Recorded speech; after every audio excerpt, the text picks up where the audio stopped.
নমস্কার, সকল দর্শক বন্ধুদের স্বাগত জানিয়ে শুরু করছি আজকের অনুষ্ঠান করোনা মোকাবেলা। গত 16ই জানুয়ারি ছিল একটা ঐতিহাসিক দিন, যেদিন ভারতবর্ষে কোভিড-19-এর বিরুদ্ধে টিকাকরণ শুরু সতর্ক থাকেন। আমি প্রথমেই আসব ডক্টর সমাজদারের কাছে। টিকা নিয়ে আমরা অনেক কিছুই শুনছি, প্রথমে যদি আগে একটুখানি বুঝিয়ে বলেন যে কিভাবে টিকা আমাদের শরীরে প্রবেশ করে কাজ করে, তাহলে আমাদের বুঝতে সুবিধা হয় যে আমরা টিকা কেন নেব কিংবা কেন নেব না, এই যে বিতর্কগুলো সৃষ্টি হচ্ছে সেগুলো একটা সমাধান হয়ে যায়। ঠিক, ধন্যবাদ। যেটা প্রথমেই বলার যে আমরা টিকা নিই কেন, টিকা নেওয়ার কারণ হলো আমাদের ইমিউনিটিকে বৃদ্ধি করা। এবার আমরা যে কোনো রোগের বিরুদ্ধে প্রতিরোধক ক্ষমতা বা ইমিউনিটি ডেভেলপ করতে পারি দুটো উপায়। 1 নম্বর, সেই রোগটা যদি আমাদের শরীরে ঢোকে। 2 নম্বর, আমরা যদি ভ্যাকসিন নিই। তা প্রথম যে পদ্ধতিটা ইমিউনিটি বা রোগ প্রতিরোধক ক্ষমতা তৈরি করার, রোগ শরীরে ঢুকলো, তার একটা খারাপ প্রভাব থাকবে, কারণ আমরা সেই রোগের সিভিয়ারিটিটা সম্বন্ধে আগে থেকে বুঝতে পারবো না যে কোন পেশেন্ট কতটা সিভিয়ার হতে পারেন। আমরা জানি যে আমরা যদি কোভিডের কথাই ভাবি, এই কোভিড-19 হচ্ছে এমন একটা রোগ যেটা হচ্ছে প্রেডিক্টেবলি আনপ্রেডিক্টেবল রোগ। আমার শরীরে কোভিড যদি প্রবেশ করে, সেই কোভিড প্রবেশ করার পরে যেরকম সিমটমস বা যেরকম সিভিয়ারিটি ডেকে আনতে পারে, আমি আগে থেকে তা প্রেডিক্ট করতে পারবো না। তাই আমাদের পুরো রোগ ঢুকিয়ে ইমিউনিটি বৃদ্ধি বা প্রতিরোধক ক্ষমতা বৃদ্ধি করাটা খুব একটা বিজ্ঞানসম্মত ব্যাপার হবে না। তা সেই জন্য উপায় হচ্ছে ভ্যাকসিন দেওয়া বা টিকা দেওয়া। তাই ভ্যাকসিনের মধ্যে কি থাকে, এমন একটা জিনিস থাকে যে জিনিসটা রোগ আমাদের শরীরে যখন ঢোকে আমরা বলি হচ্ছে অ্যান্টিজেন। ভ্যাকসিনের মধ্যেও সেই রকমই একটি বস্তু থাকে যা শরীরের মধ্যে ঢুকে ওই অ্যান্টিজেনটাকে তৈরি করে। এবার ওই অ্যান্টিজেনটাকে ডিটেক্ট করার জন্য আমাদের শরীরের যে প্রতিরোধক ক্ষমতা, ইমিউন সিস্টেম, সেই ইমিউন সিস্টেমটা জেগে উঠে প্রথমে কিছু অ্যান্টিবডি তৈরি করে, এবং অ্যান্টিবডি তৈরি করা ছাড়াও আমাদের শরীরের এমন কিছু সেল রয়েছে, কোষ রয়েছে, যেগুলোকেও শিখিয়ে দিয়ে যায় যে পরেও যখন এই ধরনের রোগ আমার শরীরে এসে প্রবেশ করবে, তখন যেন আমি তার বিরুদ্ধে অ্যাকশন নিতে পারি, তাকে আটকাতে পারি। ভ্যাকসিনের কাজটা হচ্ছে তাই। এর মধ্যে দিয়ে ওই অ্যান্টিজেন আমার শরীরের মধ্যে ঢুকছে, অ্যান্টিজেন শরীরের মধ্যে ঢুকে আমার শরীরের মধ্যে অ্যান্টিবডি রেসপন্সটাকে জাগ্রত করছে। তাছাড়াও পরবর্তীকালেও যখন ওই ধরনের অ্যান্টিজেন আবার শরীরের প্রবেশ করবে, তার এগেনস্টে যাতে কাজ করতে পারে আমার শরীর, সেই ব্যাপারেও আমার শরীরকে প্রশিক্ষণ দিচ্ছে। তাই অবশ্যই টিকা নেওয়া উচিত, কারণ টিকার মাধ্যমে আমি যদি কোভিডের ভ্যাকসিন নিই, আমরা যেহেতু এখন কোভিড ভ্যাকসিন নিয়ে আলোচনা করছি, তাই যদি আমি কোভিড ভ্যাকসিন নিই, সেখানে কোনো সম্ভাবনাই নেই আমি কোভিড-19 দ্বারা আক্রান্ত হব, কিন্তু আমার শরীরের মধ্যে কোভিড-19-এর এগেনস্টে একটা প্রতিরোধক ক্ষমতা তৈরি হবে, যেটা আমাদের সবার খুব দরকার। বেশ, আমি ডক্টর লাহিড়ীর কাছে আসব।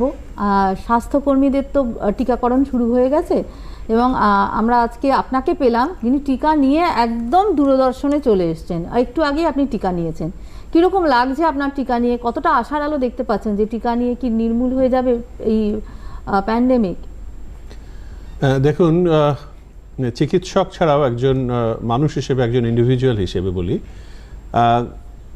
কয়েক মাস আগে আমি নিজে কোভিডে আক্রান্ত হয়েছিলাম। একজন চিকিৎসক কর্মী হিসেবে সেটা খুব অস্বাভাবিক কিছু না, বহু মানুষ আক্রান্ত হয়েছেন। তবে সৌভাগ্যবশত আমি বা আমার পরিবারের কেউ সেরকম ভাবে আমরা হাসপাতালে ভর্তি হওয়ার মতো অবস্থায় পৌঁছইনি। একটা অত্যন্ত নেগেটিভ অবস্থার মধ্যে দিয়ে যাচ্ছিলাম তো সারা বছরটা, এবং আমরা যারা বিজ্ঞানের ছাত্র তারা জানি, যারা ডাক্তার নই তারাও জানি যে এটা একটা সাংঘাতিক যুদ্ধ চলছিল, একটা মুক্তিযুদ্ধ, একটা ভয়ঙ্কর ভাইরাসের বিরুদ্ধে লড়াই চলছে সারা পৃথিবীর। এবং এমন একটা ভাইরাস, যেটা আরএনএ ভাইরাস, ডক্টর সমাজদার আরও বলতে পারবেন, যার বিরুদ্ধে কখনো কোনো ভ্যাকসিন আজ পর্যন্ত বোধহয় তৈরি করা হয়নি, এই প্রথম করার একটা প্রচেষ্টা হলো, এবং সেটাও কয়েক মাসের মধ্যে। তো এটা একটা বিজ্ঞানের অভূতপূর্ব জয়যাত্রার একটা নিদর্শন যেটা মানব সভ্যতার ইতিহাসে আগে আমরা কি জানতাম যে এক একটা ভ্যাকসিন তৈরি হতে কয়েক দশক লেগে যায়, বছর না দশক লেগে যায়, সেখানে বুঝতে হবে যে সারা পৃথিবীর বৈজ্ঞানিকরা, চিকিৎসা বিজ্ঞানীরা তাদের সমস্ত মেধা, তাদের পরিশ্রম এক করে একের পর এক ভ্যাকসিন তৈরি করে চলেছেন যেগুলো মানুষকে বাঁচাবে। এবং আমি শুধু আজকে ভ্যাকসিনটা নিতে পেরে খুশি বা আনন্দিত থেকেও বড় কথা আমি গর্বিত। একজন বিজ্ঞানের ছাত্র হিসেবে, একজন চিকিৎসা বিজ্ঞানের ছাত্র হিসেবে আমি গর্বিত যে বিজ্ঞান আমাকে বাঁচার আশা দিল, এবং আমার পরিবার যারা এরপরে সিনিয়র সিটিজেনরা পাবেন, আমার ভারতবাসী পাবে, এটা একটা অত্যন্ত আনন্দের দিন আমার কাছে ব্যক্তিগতভাবে। বেশ, ডক্টর সমাজদার, আপনি যদি একটুখানি বলেন যে দু ধরনের ভ্যাকসিন এসছে, অনুমোদন পেয়েছে, ভারত সরকার দিয়েছেন, একটা কোভ্যাক্সিন এবং কোভিশিল্ড। এবার এটা নিয়েও বিতর্ক উঠছে যে এখনও একটা ভ্যাকসিন হয়তো থার্ড ফেজ ট্রায়ালে রয়েছে এবং তাই জন্য নেওয়া উচিত হবে না। এই বিতর্ককে আপনি কতটা মানে যথাযথ বলে মনে করেন, কিংবা না এটা একদমই ভুল ধারণা, এগুলো যদি একটুখানি বুঝিয়ে বলেন। না, প্রথমে যেটা বলতে হবে যে আমাদের মাননীয় চিকিৎসক কৌশিক লাহিড়ী যেটা বললেন যে এই যে ভ্যাকসিন তৈরি হয়েছে, এই ভ্যাকসিন ডেভেলপমেন্টটা আমরা সময় পেয়েছি 6 থেকে 9 মাসের মধ্যে, যেখানে একটি নর্মাল, উনি পোলিও ভ্যাকসিনের কথা যদি আমরা ভাবি 60 বছর লেগেছিল, 60 ইয়ার্স। আমরা যদি ইবোলার কথা ভাবি 16 বছর লেগেছিল। তো সেই ক্ষেত্রে আমরা এমন একটা ভ্যাকসিন এখানে পেলাম যেটা মাত্র 9 মাসে। কিন্তু এই 9 মাসে পাওয়াটার পেছনে কিন্তু অনেক বৈজ্ঞানিকের অনেক ঘাম ঝরেছে। এবার আপনি যদি প্রশ্ন করেন যে এই দুটো এত তাড়াতাড়ি কেন অ্যালাউ করা হলো, সব কিছুরই একটা রিস্ক যেমন থাকে তার একটা বেনিফিট থাকে। আমাদেরকে ব্যালেন্স করতে হয়, আমাদেরকে তুলাদণ্ডে মাপতে হয় যে আমি এই ওষুধটা ব্যবহার করছি, তার রিস্ক কতটা, তার বেনিফিট কতটা। যদি দেখা যায় যে বেনিফিটটা বেশি মানুষের জন্য আমরা উপকার করতে পারবো এই ওষুধের মাধ্যমে, তাহলে আমরা অবশ্যই সেই ওষুধটাকে বেছে নেব। কোভিড-19 প্যান্ডেমিকটাই এমন একটা জিনিস সারা বিশ্বকে থমকে দিয়েছে। সেক্ষেত্রে আমাদের খুব তাড়াতাড়ি উত্তর চাই, এবং সেই ক্ষেত্রে যেটা সবাই বলছেন যে ফেজ 3 ক্লিনিক্যাল ট্রায়াল, যেটা চূড়ান্ত পর্যায়ের ট্রায়াল, সেইটি শেষ হওয়ার আগেই একটি ভ্যাকসিনকে অ্যালাউ করা হলো কেন? এক্ষেত্রে আমরা বলবো যে কোভিশিল্ড ভ্যাকসিনটারও কিন্তু পুরোপুরি ফেজ 3 ক্লিনিক্যাল ট্রায়াল আমাদের ইন্ডিয়ান পপুলেশনে এখনও শেষ হয়নি। তার একটা হিউজ ডেটা রয়েছে, যে ডেটাটা ব্রাজিল বা ইংল্যান্ডের পার্টিসিপেন্টদের মধ্যে দেখা গেছে, এবং ভারতবর্ষ 1600 পার্টিসিপেন্টের মধ্যে এটার সাফল্য দেখতে পাওয়া গেছে। কিন্তু এইটাও মাথায় রাখতে হবে যে কোভ্যাক্সিন, যেটা আমাদের একটা ইন্ডিজিনাস ভ্যাকসিন, ভারতবর্ষে তৈরি ভ্যাকসিন, পুরোটাই ভারতবর্ষে তৈরি ভ্যাকসিন, তা সেই কোভ্যাক্সিনেরও কিন্তু অলরেডি 25,000 জন পার্টিসিপেন্টস ফার্স্ট ডোজ পেয়ে গেছেন ফেজ 3 ক্লিনিক্যাল ট্রায়ালে, এবং তাদের ফলো আপ হয়ে গেছে অন্তত 2 থেকে 3 সপ্তাহ, এবং তাতে দেখা গেছে এটি অনেক সেফ। তা সেরকম কোনো সিরিয়াস অ্যাডভার্স এফেক্ট কোভ্যাক্সিনের ক্ষেত্রে পাওয়া যায়নি। এইবার আপনি তখন প্রশ্ন করতে পারেন, আমি মেনে নিলাম এটি সেফ, তাহলে এটা কতটা কার্যকরী সেই ব্যাপারে কোনো তো এখনও সেরকম স্বচ্ছ ধারণা আসেনি। তো সেক্ষেত্রে আমাদের আগের ট্রায়ালের ডেটাগুলোর কথা ভাবতে হবে, ফেজ 2 ক্লিনিক্যাল ট্রায়ালের ডেটার কথা ভাবতে হবে। সেখানে কিন্তু যথেষ্ট পরিমাণে দেখা গেছে যে ডোজে কোভ্যাক্সিন দেওয়া হচ্ছে ফেজ 3 ক্লিনিক্যাল ট্রায়ালে, বা আমরা এখন রেস্ট্রিক্টেড এমার্জেন্সি ইউজ হিসেবে যেরকমভাবে যে ডোজে কোভিশিল্ড অ্যাপ্রুভ হয়েছে, সেই ডোজে যথেষ্ট এটা ইমিউনোজেনিক, যেরকম ইমিউনিটি ডেভেলপ করার কথা ফেজ 2 ট্রায়ালের ডেটা বলছে যে ততটাই ইমিউনিটি তৈরি করেছেন, এই ভ্যাকসিনটা তৈরি করেছে। এবং আমাদের যারা সাবজেক্ট এক্সপার্ট কমিটি রয়েছে, তারা এর তুল্যমূল্য বিচার করেছেন যে এই ভ্যাকসিনটা এখনই ব্যবহার করলে এর কতটা রিস্ক এবং এর কতটা বেনিফিট, এবং সেখানে বেনিফিট যেহেতু অনেকটা বেশি বিচার করলে, সেই জন্যই ওনারা ব্যবহার করতে দেওয়া হয়েছে। আমাদের ফোনে একজন দর্শক বন্ধু রয়েছেন। হ্যালো, নমস্কার, কে বলছেন? হ্যালো হ্যালো, আপনার টিভির ভলিউমটা বন্ধ করে দিন, নয়তো আমরা শুনতে পাবো না।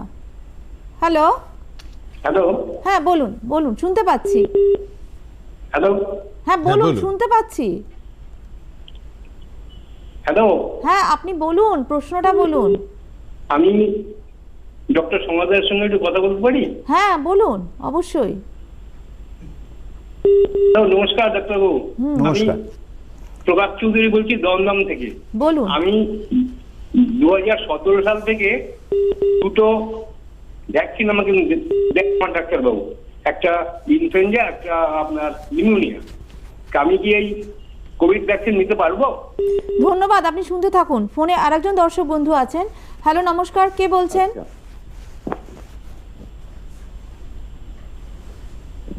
হ্যালো। হ্যালো, হ্যাঁ বলুন। হ্যাঁ বলছি যে ডাক্তারবাবুদের কাছে আমার একটা জিজ্ঞাসা, যে সেটাকে আমি বর্ধমান থেকে বলছি। তো আমার আমি কোঅপারেটিভ অ্যাটাক হয়েছিলাম, 21 দিন আইসোলেশনে ছিলাম, হোম কোয়ারেন্টাইনে। তো তারপরে যেটা দেখলাম যে একটু হাঁটা চলাফেরার তো প্রথম দিকে প্রচুর কষ্ট হচ্ছিল, এখন স্বাভাবিক জীবনযাপন করছি, খাওয়া দাওয়া কোনো প্রবলেম নেই। কিন্তু আমার প্রস্রাবের খুব প্রবলেম হচ্ছে, অর্থাৎ প্রস্রাব ধরে রাখতে পারছি না, প্রস্রাব পড়ে যাচ্ছে এবং ঘন ঘন। হ্যাঁ, আপনার সমস্যাটা বলুন। কি আমি সুগার টুগার করিয়েছি, আমার এইসবের কোনো প্রবলেম নেই। প্রস্টেটটা সামান্য একটু বেড়েছে, কিন্তু আমি শুনতে পাচ্ছি কারো কারো এরকম একটা অভিমত যে কতগুলো কোষের খুব এই সময়ের পর খুব অসুবিধা হয়, যেমন লাংসের ক্ষেত্রে, কিডনির ক্ষেত্রে বা বিশেষ। হ্যাঁ বেশ, আপনি ভ্যাকসিনের ব্যাপারে কি কোনো প্রশ্ন করছেন? জানতে চাইছি যেটা বিনীতভাবে, যে সেটা হচ্ছে যে এই করোনা উত্তীর্ণ পরবর্তী পর্যায়ে কোন কোন দেহের অঙ্গ প্রত্যঙ্গ খুব বেশি ক্ষতিগ্রস্ত হওয়ার সম্ভাবনা থাকে, এবং আমার এখন আপাতত কি করণীয় উচিত, আমি কি করব? ধন্যবাদ, আপনি শুনতে থাকুন। আমরা ফিরে আসবো, নিয়ে নেব ছোট্ট একটা বিজ্ঞাপনের বিরতি। সঙ্গে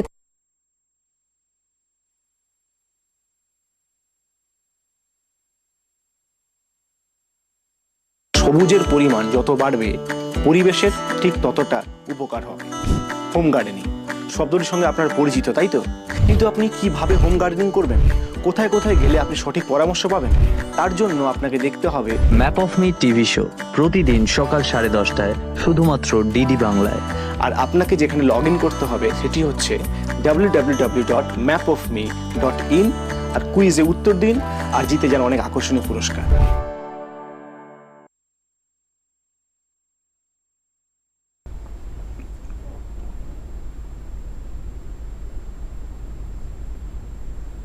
ফিরে এলাম বিরতির পর। আপনারা দেখছেন করোনা মোকাবিলা। আমি প্রথমেই আসবো ডক্টর সমাজদারের কাছে। একজন দর্শক বন্ধু যিনি জানতে চাইলেন যে উনি 2017-এ দুটো ভ্যাকসিন নিয়েছেন, ইনফ্লুয়েঞ্জা এবং নিউমোনিয়ার, তো কোভিড ভ্যাকসিন উনি নিতে পারবেন কিনা?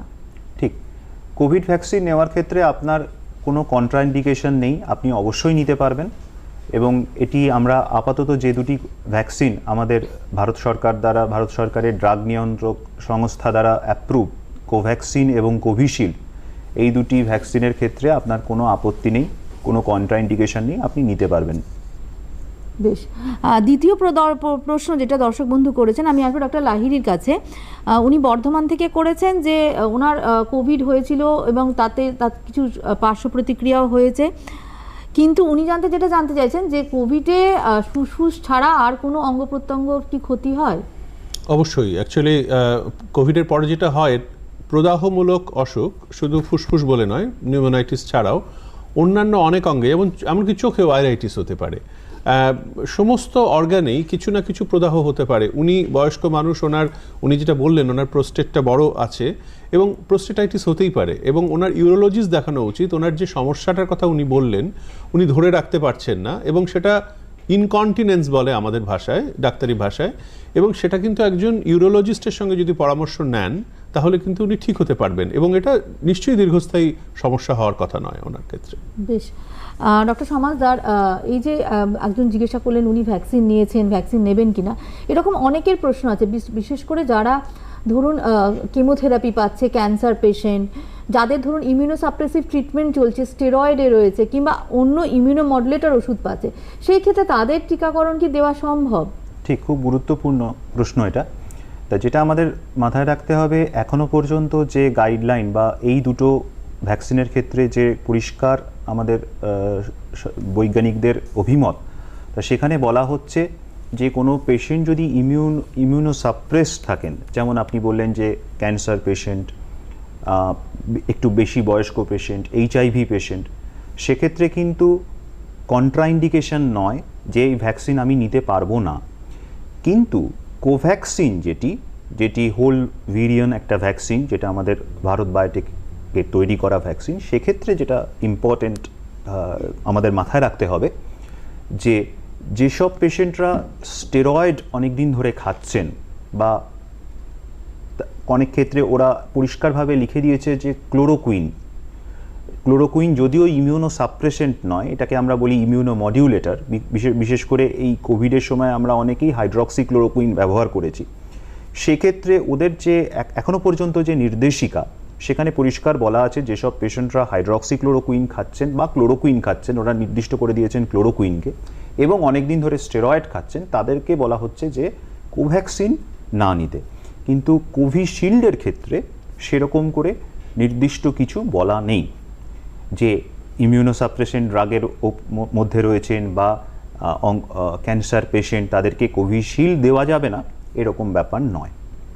বেশ, আমি ডক্টর লাহিড়ীর কাছে আসবো। যেহেতু একজন দর্শক বন্ধু বললেন যে অন্য অঙ্গ প্রত্যঙ্গ কি ক্ষতি হতে পারে, ত্বকের কি কোনো ক্ষতি হতে পারে? অর্থাৎ আপনি একজন চর্মরোগ বিশেষজ্ঞ হিসেবে আপনার কাছে কি কোনো পেশেন্ট এসেছে যে চর্মের সমস্যা নিয়ে এসেছেন, কিন্তু আপনি তারপরে দেখলেন তিনি কোভিড পজিটিভ, অর্থাৎ চর্মরোগই তার উপসর্গ? হ্যাঁ, ধন্যবাদ এই প্রশ্নটার জন্য। আমরা গত 1 বছর আগেও তো এই কোভিডের কথা জানতাম না, তাই জন্য স্বাভাবিকভাবেই আমাদের যে অধীত জ্ঞান, যে বিদ্যা, মানে টেক্সট বুক যেগুলো, সেখানে কোভিডের কথা লেখা ছিল না, আমাদের কোনো ডাক্তারি জার্নালেও ছিল না। কিন্তু গত কয়েক মাসে অন্তত 15 থেকে 20 হাজার পাবলিশড মেটেরিয়াল আমাদের কাছে এসে গেছে। তাই সেগুলো থেকে আমরা যা দেখতে পাচ্ছি বা আমাদের নিজেদের অভিজ্ঞতাতেই যা দেখছি, কিছু কিছু পাবলিকেশন আমরা নিজেরা করছি, বহু রকমের চর্মরোগ আমরা এই সময় দেখছি যেটা কোভিড দ্বারা নিয়ন্ত্রিত হচ্ছে, হয় বেড়ে যাচ্ছে অথবা নতুন করে তারা উপসর্গগুলো দেখা দিচ্ছে। একটা খুব সহজ উদাহরণ দিই। কিছুদিন আগে কলকাতার এক হাসপাতালের এক নার্সিং স্টাফ আমার কাছে এলেন, সারা গায়ে আমবাদ বেরিয়েছে, তার কিন্তু কোনো জ্বর নেই, কিচ্ছু নেই। আমার হঠাৎ কি খেয়াল হলো, তাকে কোভিড টেস্ট করতে দিলাম এবং সেই মেয়েটি কোভিড পজিটিভ হলো। ভয়ঙ্করভাবে চুল উঠে যাচ্ছে। এবং কিছুদিন আগে নিউ ইয়র্ক টাইমসের একটা এডিটোরিয়াল বেরিয়েছিল, এডিটোরিয়ালের উপর একটা কার্টুন ছিল যে গ্লোব থেকে চুল পড়ে যাচ্ছে, এবং সেখানে ছিল যে দ্বিতীয় বিশ্বযুদ্ধের পরে স্ট্রেস ইনডিউস যে হেয়ার ফল, এটাকে বলে টেলোজিন ইফ্লুভিয়াম। আমাদের কারো অ্যাক্সিডেন্ট হলো, বাড়িতে একটা অঘটন ঘটলো বা অপারেশন হলো, এমনকি চাইল্ড বার্থ হলো, তারপরে চুল পড়ে, আমরা সবাই জানি। স্ট্রেস, মানসিক চাপেও চুল পড়ে। এই গত 1 বছরে মানব প্রজাতি যে স্ট্রেস ভোগ করেছে, সেটা প্রথম বা দ্বিতীয় বিশ্বযুদ্ধেও এত কম সময় এত বেশি স্ট্রেস ভোগ করতে হয়নি। এবং এটার কোনো আমাদের ভূমিকা ছিল না যে আসছে, আমরা জানতাম না। তা সেই সময় যেভাবে চুল পড়ছে, অথবা সোরিয়াসিস ফ্লেয়ার আপ করা, কতগুলো স্কিন ডিজিজ স্ট্রেসে বেড়ে যায়, সেটা হঠাৎ করে বেড়ে যাওয়া, লাইকেন প্লেনাস বেড়ে যাচ্ছে, এবং নানা রকমের নতুন নতুন উপসর্গ দেখা দিচ্ছে। কারো হাতের এই জায়গাগুলো শুকনো হয়ে দেখে মনে হচ্ছে কন্ট্যাক্ট ডার্মাটাইটিস, দেখে মনে হচ্ছে তিনি হয়তো এই অ্যালকোহল স্যানিটাইজার থেকে হচ্ছে, তার থেকে হচ্ছে না। কারো সেবোরিক ডার্মাটাইটিস ভয়ঙ্কর ফ্লেয়ার আপ করে আসছে আমাদের কাছে, সারা গা চুলকাচ্ছে, এবং এই তারা কিন্তু জানেন না যে তাদের কোভিড হয়ে গেছে অথবা সেই মুহূর্তে তারা কোভিড পজিটিভ। তাই জন্য আমাদের রোজ কোভিড কিছু না কিছু শেখাচ্ছে। এক সময় আমরা যখন ছাত্র ছিলাম তখন শুনেছিলাম যে আগেকার দিনে বলা হতো যে syphilis can be a great mimicker, তারপরে শোনা গেল diabetes can be a great mimicker. এখন কিন্তু আমরা দেখছি যে covid is a great mimicker. মানে কোন অসুখটা নিয়ে এসে আসছে সেটা বড় কথা নয়, আমাদের সাসপিশনটা কিন্তু সবসময় অ্যান্টেনাটা হাই রাখতে হবে ডাক্তারদের, যে কোভিড পজিটিভ না তো। সেই জিনিসটা কিন্তু ত্বক হচ্ছে আমাদের শরীরের মনের আয়না, এবং সেইটা দিয়েই আমরা কিন্তু অনেক সময় সেটা ধরে ফেলতে পারি। আমাদের ফোনে একজন দর্শক বন্ধু রয়েছে। হ্যালো, কে বলছেন? নমস্কার। নমস্কার, আমি শ্যামল বোস চৌধুরী যাদবপুর থেকে বলছি। হ্যাঁ, বলুন। আপনাকে নমস্কার জানাচ্ছি, সেই সঙ্গে ডাক্তারবাবু যারা এসেছেন তাদের নমস্কার জানিয়ে আমার একটা প্রশ্ন আছে। প্রশ্নটা হচ্ছে যে একটু আগে আলোচনা হয়েছে, শুনলাম, খুব ভালো লাগছে। 2টো ভ্যাকসিনের কথা বলেছে, কোভ্যাক্সিন, কোভিশিল্ড। তার মধ্যে একটা ইঞ্জিনিয়ার আমাদের ভারতবর্ষের তৈরি, খুব ভালো কথা, এটা খুব আনন্দের কথা। কিন্তু প্রশ্নটা হচ্ছে যে কোভ্যাক্সিনের বোধহয় থার্ড ট্রায়ালও বলে দিয়েছেন হয়ে গেছে কিছুটা, তা এরপরে যে এটা যদি কাউকে দেয়া হয় তাহলে একটা ক্ষেত্রে হচ্ছে যে এরপরে তো অ্যান্টিবডি টাইটারটা তৈরি হবে। এখন আমার প্রশ্ন হচ্ছে অ্যান্টিবডি টাইটারে কোনো ডিফারেন্স হবে কিনা, আর 2 নম্বর হচ্ছে এই অ্যান্টিবডি টাইটারটা কতদিন থাকবে, এরপরে কি তৃতীয় ডোজ বা কিছু নেওয়ার কোনো ব্যাপার আছে, এটা সম্বন্ধে যদি একটু আলোচনা। ধন্যবাদ, আপনি শুনতে থাকুন। আমাদের ফোনে আরেকজন দর্শক বন্ধু রয়েছেন। হ্যালো, নমস্কার, কে বলছেন? হ্যালো হ্যালো, লাইনটা বিচ্ছিন্ন হয়ে গেল। আমরা একটু সমাজদারের কাছে জানতে চাইবো যে যেহেতু আপনাকে উনি প্রশ্নটা করলেন কোভ্যাক্সিন নিয়ে, যে অ্যান্টিবডি টাইটারটা কতটা রেজড হবে, মানে সেটা স্যাটিসফ্যাক্টরি কিনা, এবং দ্বিতীয় ডোজের পরেও যদি আপনি একটুখানি এক্সপ্লেন করে যান, আর এবং কতদিন থাকতে পারে, আবার তৃতীয় ডোজ নিতে হবে কিনা। ঠিক, তা প্রথমে যেটা বলি যে অ্যান্টিবডি টাইটার তৈরি হচ্ছে কিনা, অ্যান্টিবডি ডেভেলপ করছে কিনা, তাই এটা দেখা হয় ইমিউনোজেনিসিটি স্টাডি করে। তা সেইটা সাধারণত করা হয় ফেজ 1 ক্লিনিক্যাল ট্রায়াল এবং ফেজ 2 ক্লিনিক্যাল ট্রায়ালের সময়, এবং সেক্ষেত্রে দেখা গেছে যে এই কোভ্যাক্সিন কিন্তু যথেষ্ট ইমিউনোজেনিক, মানে অ্যান্টিবডি তৈরি হচ্ছে।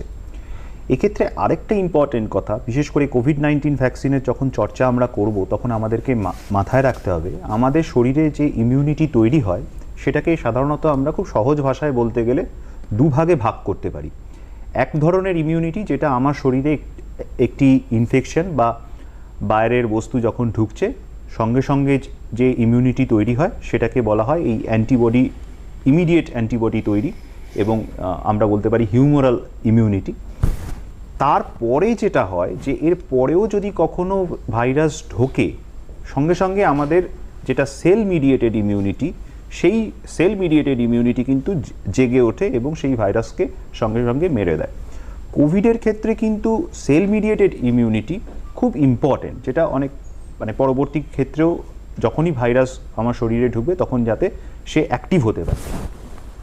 এই যে সেল মিডিয়েটেড ইমিউনিটি, এটা কিন্তু কতদিন থাকতে পারে সেটা মাপা এর এখনো পর্যন্ত কোনো সিস্টেম আমরা ডেভেলপ করতে পারিনি কোনো ক্ষেত্রেই, যে সেল মিডিয়েটেড ইমিউনিটি কতটা কতদিন আমার কাছে থাকছে, আমার শরীরের মধ্যে থাকছে, সেটা বোঝার অবস্থা মানে পরিমাপ করার কোনো ব্যাপার আমাদের মধ্যে নেই। তা এটা কিছু ইনডাইরেক্ট প্যারামিটারের মধ্যে দিয়ে দেখা হয়, এবং সেক্ষেত্রে দেখা গেছে কিন্তু কোভ্যাক্সিনের ক্ষেত্রেও এই সেল মিডিয়েটেড ইমিউনিটি যথেষ্ট ভালো পরিমাণে তৈরি হচ্ছে। সেটা আপনি অ্যানিম্যাল স্টাডি বলুন, অ্যানিম্যাল স্টাডিটা অলরেডি একটা ভালো জার্নালে পাবলিশ হয়েছে, সেখান থেকেও আমরা দেখতে পেয়েছি যে এটাতে এর এগেনস্টে সেল মিডিয়েটেড ইমিউনিটি, আমাদের শরীরে সেল মিডিয়েটেড ইমিউনিটি তৈরি হচ্ছে। আপনি যেটা 2 নম্বর যেটা ইম্পর্টেন্ট কোশ্চেন বললেন যে কতদিন এই ইমিউনিটি থাকবে, সেক্ষেত্রে কিন্তু আমরা এখনও পুরোপুরি উত্তর জানি না। এটা আবার পরের বছর নিতে হবে কি না জানি না। আমার একবার কোভিড হয়েছে, আমার এই কোভিড হওয়ার পরে কতদিন পর্যন্ত আমি ইমিউন আমরা এখনও জানি না, আমাদের জানার চেষ্টা এখনও চলছে। তাই এই মানে পরের প্রশ্নের উত্তরটা দেওয়ার মতন অবস্থাতে আমরা কেউই এখনও নেই যে এই ভ্যাকসিন আবার কবে রিপিট করতে হবে, কবে আবার মানে 2টো ডোজ নেওয়ার পরেও পরের বছর নিতে হবে কিনা বা 6 মাস বাদে নিতে হবে কিনা, আমরা এখনও সেই উত্তর জানি না, তবে সেটা সময় বলবে। বেশ, ডক্টর লাহিড়ী, আপনি একটু আগে বললেন যে স্যানিটাইজার ইউজ করে মনে হচ্ছে যেন হাত স্কিন রাফ হয়ে যাচ্ছে, তাতে ক্ষতি হচ্ছে।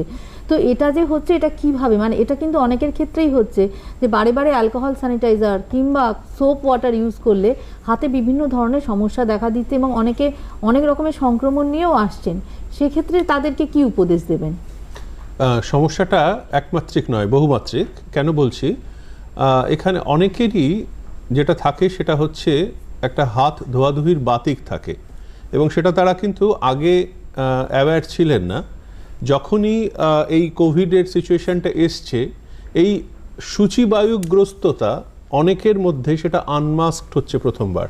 সে হয়তো আগে প্রিমরবিড ছিল, সে জানতো না যে তার মধ্যে সূচিবায়ুগ্রস্ততা আছে, সে এখন হাত ধুচ্ছে। হাত ধোয়াটা কতবার স্বাভাবিক? 1 বার, 2 বার, 3 বার, 4 বার। কেউ যদি দিনে 15 বার হাত ধোয়, 25 বার হাত ধোয়। আমাদের প্রত্যেকেরই ত্বকের নিজেকে প্রোটেক্ট করার, নিজেকে সুরক্ষিত রাখার একটা সিস্টেম আছে। একেবারে গ্রামে একেবারে গরিব মানুষ যারা কোনো কিছুর মধ্যে থাকেন না, তারাও সুস্থ থাকেন এই ত্বকের স্বাভাবিক প্রতিরোধ ক্ষমতা থেকে। তা এখন আমরা যদি সেই প্রতিরোধ ক্ষমতাকে ধুয়ে ফেলতে থাকি প্রতিনিয়ত, আমাদের ত্বকের সেই প্রতিরোধ ক্ষমতার মধ্যে কিছু বন্ধু ব্যাকটেরিয়া থাকে, আমাদের বর্ডার সিকিউরিটি ফোর্সের মতো। আমরা যদি সমানে সেই বর্ডার সিকিউরিটি ফোর্সকে বলি তোমরা তোমাদের ছুটি দিয়ে দিলাম, তাহলে কি হয়? তাহলে প্রতিবেশী দেশ যাদের আক্রমণ করার কথা না, বন্ধু দেশ, তারাও আক্রমণ করে বসে। ঠিক সেই জিনিসটাই হচ্ছে বারবার হাত ধোয়ার জন্য। এটা 1 নম্বর। 2 নম্বর হচ্ছে প্রত্যেকটা যে সাবান, সেগুলোতে পিএইচ ভ্যালু কিন্তু স্ট্যান্ডার্ডাইজড নয়, আমাদের স্কিনের সঙ্গে বন্ধুত্বপূর্ণ নয়। তাই কোনোটা অ্যাসিডিক, কোনোটা অ্যালকালাইন বেশি, তার থেকেও একটা প্রদাহ হচ্ছে। 3 নম্বর হচ্ছে অ্যালকোহল অতিরিক্ত ব্যবহারে হাতটা কিন্তু শুকনো হয়ে যাচ্ছে, হাইগ্রোস্কোপিক অ্যালকোহল। এই সবগুলো এবং তার সঙ্গে এইগুলোর সঙ্গে নানা রকমের পারফিউম মিশে থাকে, সেইগুলো সব মিলিয়ে আর নানা রকমের এই ছত্রাক সংক্রমণ, হাজা, কন্ট্যাক্ট ডার্মাটাইটিস, সবগুলোই আমাদের গত 5-6 মাসে একটা মানে এক্সপোনেনশিয়াল নাম্বার বেড়ে গেছে। সেটা আমরা কিন্তু আগে কখনো দেখিনি। তাই জন্য আমাদের বোঝাতে হচ্ছে পরিচ্ছন্ন থাকুন, হ্যান্ড স্যানিটাইজার ব্যবহার করুন, সাবানও ব্যবহার করুন, কিন্তু সেটার মধ্যে একটা পরিমিতি থাকতে হবে, একটা নিয়ম থাকতে হবে। আপনি বাড়িতেই আছেন সারাক্ষণ, আপনি ক্ষেত খামারে যাচ্ছেন না, আজকে 9 মাস বাড়ি থেকে বেরোননি, বাড়িতে 34 বার হাত ধোয়ার তো কোনো অর্থ নেই। এই জিনিসটাই আমরা এখন সকলের কাছে অনুরোধ করছি, নিজেরা ভেবে দেখুন সত্যি সেটা দরকার আছে কিনা। বেশ, ফোনে একজন দর্শক বন্ধু রয়েছেন। হ্যালো, নমস্কার, কে বলছেন? হ্যালো হ্যালো, আপনার টিভির ভলিউম পুরোপুরি বন্ধ করে দিন। হ্যাঁ বলুন, শুনতে পাচ্ছি, বলুন আপনার প্রশ্নটা বলুন।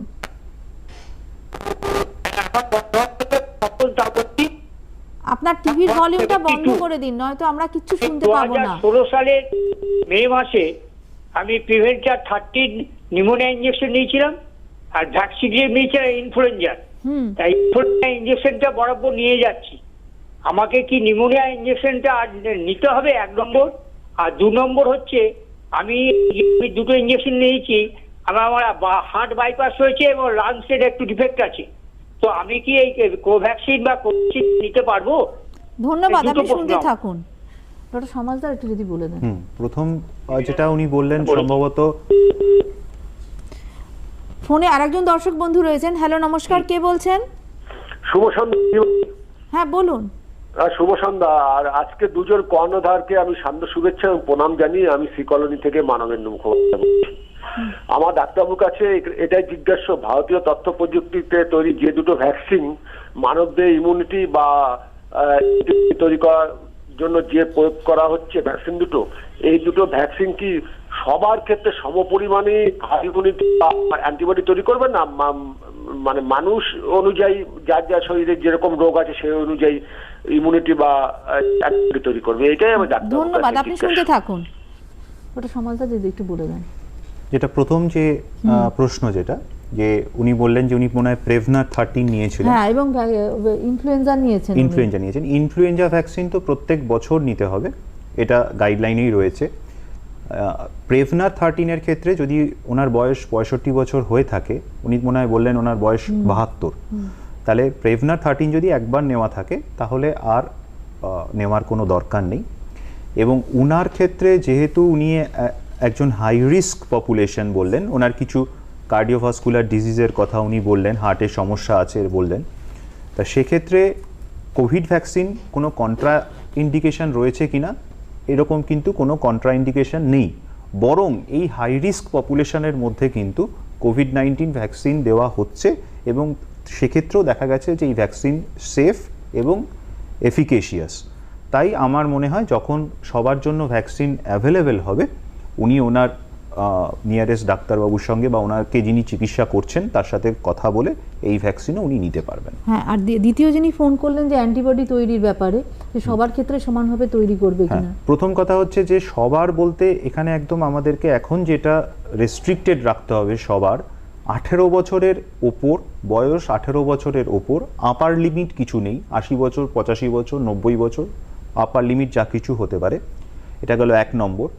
নন প্রেগনেন্ট, মানে প্রেগনেন্সিকে এর মধ্যে নেওয়া যাবে না। এবং 3 নম্বর হচ্ছে নন ল্যাকটেটিং, মানে যারা নিজের বাচ্চাকে স্তনদুগ্ধ পান করাচ্ছেন তাদেরকেও এর মধ্যে নেওয়া যাবে না। বাকি সবাইকে এই ভ্যাকসিন দেওয়া যাবে। এবার সবার ক্ষেত্রে একই রকম ইমিউনিটি ডেভেলপ করবে কি না এটা তো সম্ভব নয়। সবাই, এটা তো অঙ্ক নয় যে সবার ক্ষেত্রে 100-র মধ্যে 100 পাওয়া যাবে। কারোর ক্ষেত্রে 90 হতে পারে, 80 হতে পারে, 75 হতে পারে। কিন্তু একটা যেটা ইম্পর্টেন্ট মাথায় রাখতে হবে যে 0 পাওয়ার থেকে 70, 80, 90 পাওয়া অনেক ভালো। তাই অবশ্যই যখন সরকার বা আমাদের সায়েন্টিফিক বডিগুলো রেকমেন্ড করবেন, আপনারা সবাই নিজেদের ভ্যাকসিনটা নিয়ে নেবেন। ডক্টর লাহিড়ী, আপনি তো আজকে টিকাকরণ মানে হলো আপনার, আজকে টিকাটা আপনি নিলেন কোভিশিল্ড। তো আপনি যদি একটুখানি বলেন যে কি তো সতর্কতা মেনটেন করা হলো, কিভাবে আপনার অভিজ্ঞতাটা যদি একটু দর্শক বন্ধুদের সঙ্গে ভাগ করে নেন।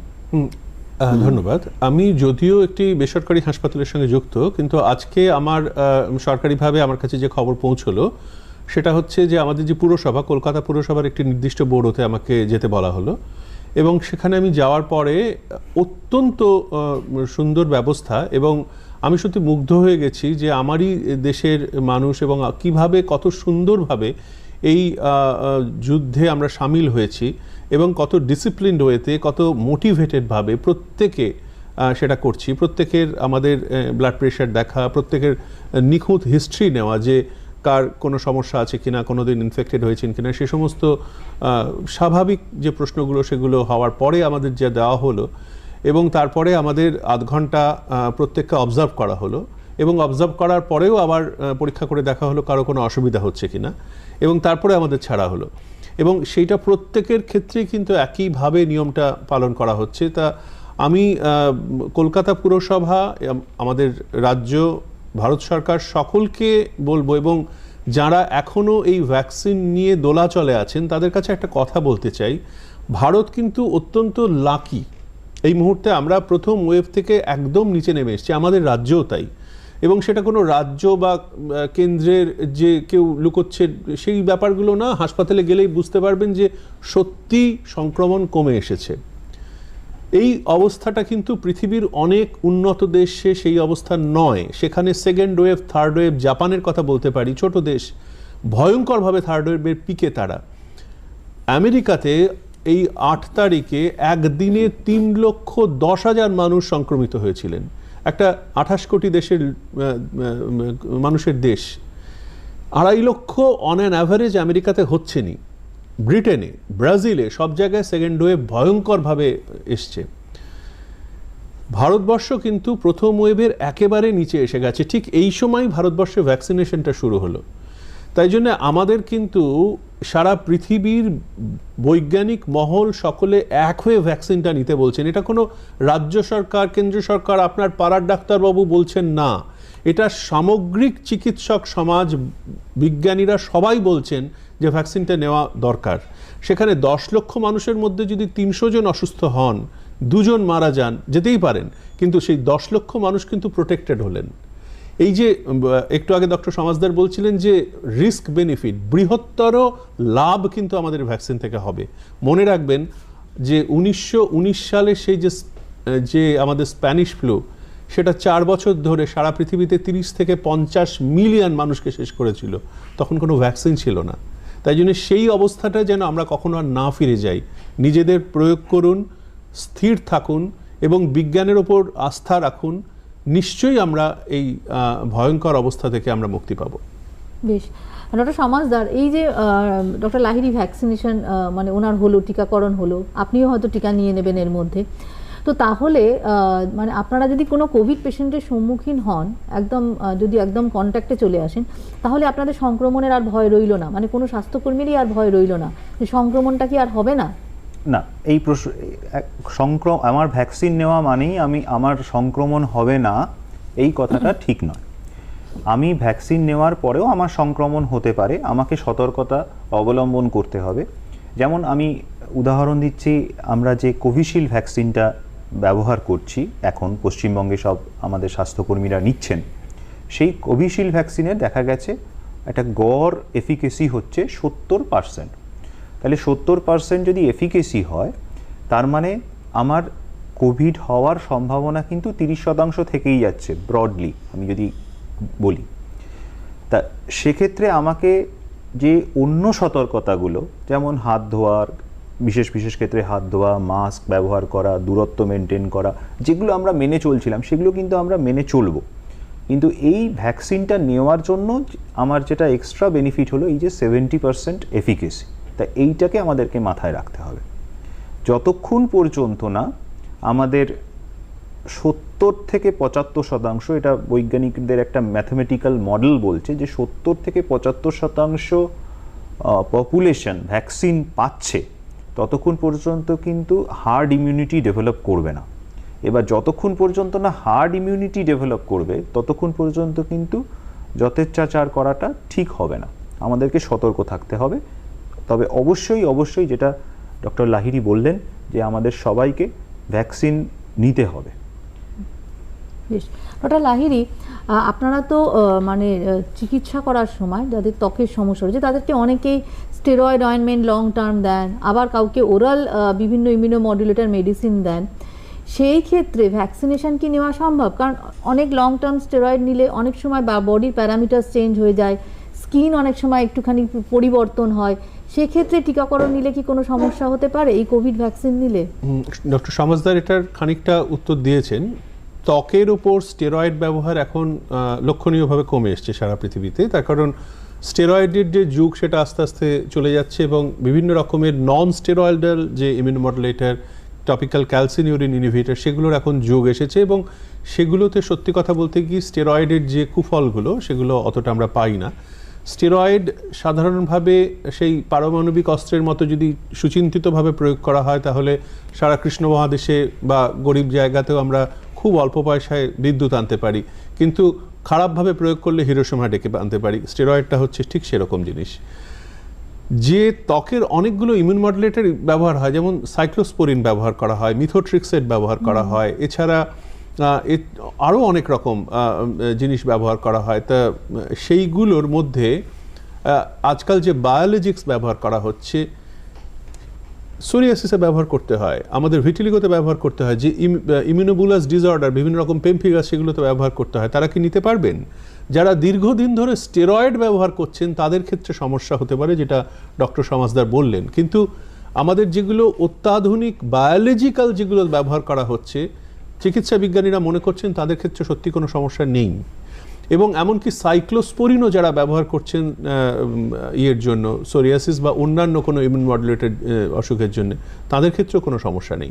সমস্যাটা অবশ্যই দীর্ঘদিন ধরে স্টেরয়েডের ওপর যারা ডিপেন্ডেন্ট তাদের জন্য, আর মিথোট্রিক্সের থেকে অনেক সময় সমস্যা হতে পারে। তাই জন্য এই দুটো ছাড়া সাধারণত অন্য কিছুর থেকে আমরা অসুবিধা দেখছি না। বেশ, আর টিকাকরণের আগে এবং পরে কি কি ধরনের সতর্কতা নেওয়া প্রয়োজন? টিকাকরণের আগে আমাদেরকে যেটা সবথেকে গুরুত্বপূর্ণ একটা হিস্ট্রি নেওয়া উচিত, যে আগে কোনো ওষুধে অ্যালার্জি রয়েছে কিনা, পেশেন্টের কখনো কোনো ভ্যাকসিন নিয়ে অ্যালার্জি হয়েছে কিনা, এই ইতিহাসটা নেওয়া দরকার। কারণ যেটা ভ্যাকসিনের সবথেকে সিরিয়াস অ্যাডভার্স এফেক্ট সেটা হচ্ছে ইমিডিয়েট একটা অ্যালার্জিক রিয়াকশন, যেটাকে আমরা বলি অ্যানাফাইল্যাক্সিস। এবং সেখানে কি হয়, ব্লাড প্রেশার ফল করে যায় এবং এটা একটা সারা শরীর জুড়ে একটা প্রদাহ হয়, আমাদের শ্বাসনালী বন্ধ হয়ে আসে ইত্যাদি ইত্যাদি। কিন্তু এর ইনসিডেন্টস খুব কম। তা যেটা আমাদের করা উচিত যে টিকা নেওয়ার আগে ব্লাড প্রেশার কীরকম আছে, পালস কীরকম আছে, এগুলো দেখে নেওয়া, এবং টিকা নেওয়ার পরে অন্তত আধ ঘন্টা যিনি টিকা নিলেন তাকে অবজার্ভ করা।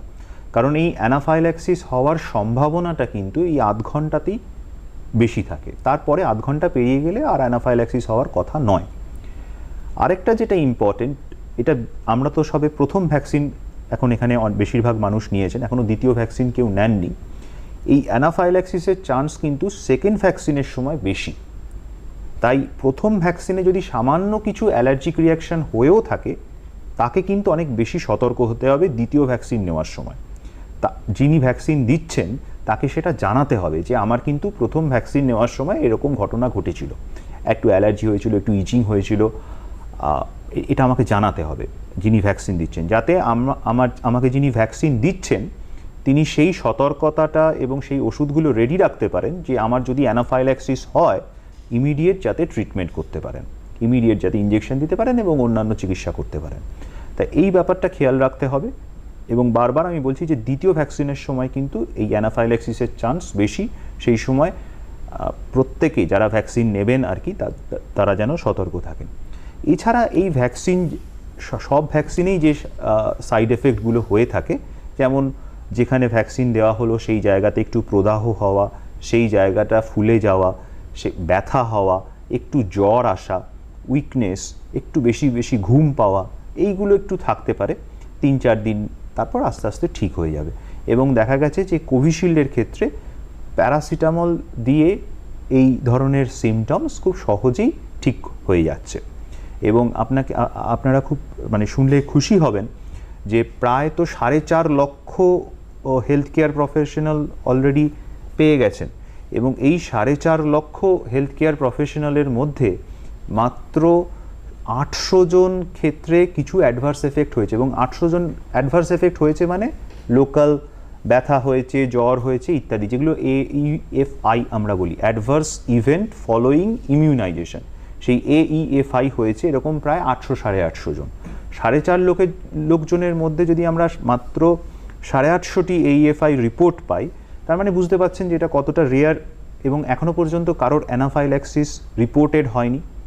খবর কাগজে কিন্তু কিছু খবর বেরোচ্ছে, কিছু কিছু সংবাদপত্রে, সেই ব্যাপারে আমাদেরকে আবার সচেতন থাকতে হবে যাতে এই ধরনের খবর থেকে কোনো রিউমার না ছড়ায়। যেমন 2 জন মারা গেছেন, 48 ঘন্টার মধ্যে 2 জন মারা গেছেন।